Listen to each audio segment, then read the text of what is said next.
And do you think that affects politics, specifically, in the national government? It That sure sense of does. kind of power from, a divine source. In this last election, evangelicals voted for Trump by a 2-to-1 ratio.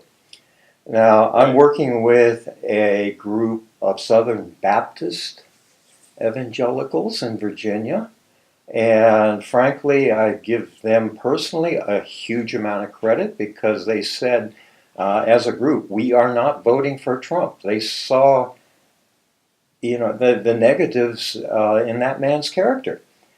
These are leaders of Southern Baptists, and clearly their sensibility has not been destroyed by their moral sensibility has not been destroyed because they are evangelicals. But for a 2-to-1 ratio, uh, evangelicals simply did not see what was going on with this Trump phenomenon. You think they didn't see it, or they kind of agreed with the views he I was think in espousing? many cases he actively agreed with the sexism, the racism, the xenophobia, the fear mongering. The Muslims are going to come in like hordes and kill our children in our bedroom. Mentality.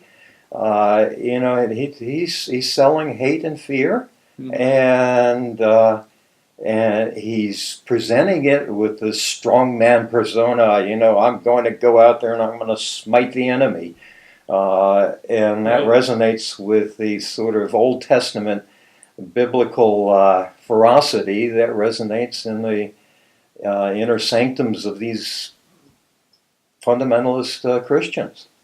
And how has the new president-elect Donald Trump's, being appointed as president changed the views of the group that you're in, or has your group focused more on this current There is event? a wide variety of responses. Interesting. Uh, uh, there's one woman who said, on a scale of 1 to 10, this disaster is a 50.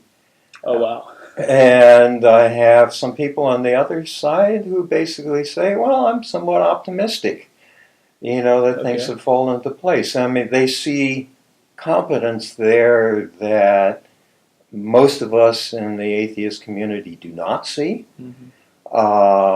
That somehow he's going to be able to be pragmatic and get people who have better real world understandings of what's going on in the economy and foreign policy. Hmm. He certainly exhibited total and complete ignorance by any modern standard uh, going into the election. Right.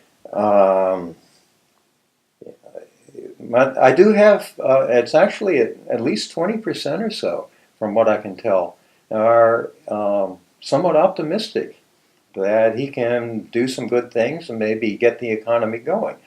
I think that his blundering stupidity with the economy could create something worse than this last Great Recession. Of 2008. Yes, he's talking about unilateral changes to all of our trade agreements. Right. If we wind up in a trade war, let me tell you, all of these people in the rural and small town areas are going to find themselves even further disenfranchised and out of a job and hurting for the next paycheck to put food on their table.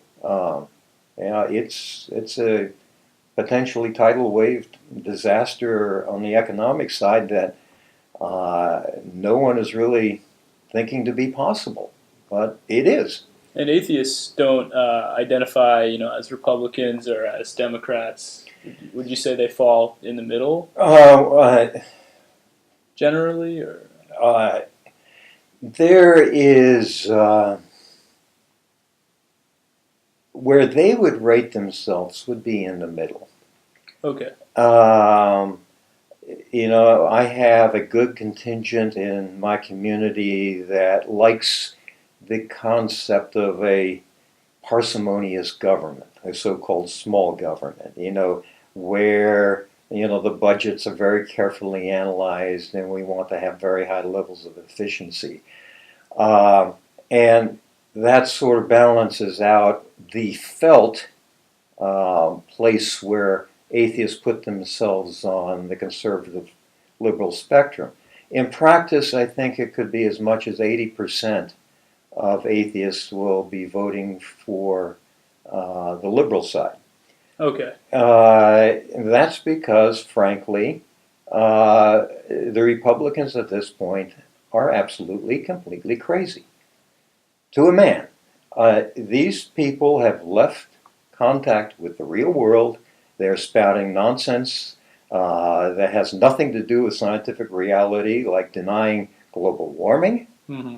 Right. I see. Creating the probability of an ecological disaster of much greater proportions than might otherwise have been possible to avoid. Why is this happening?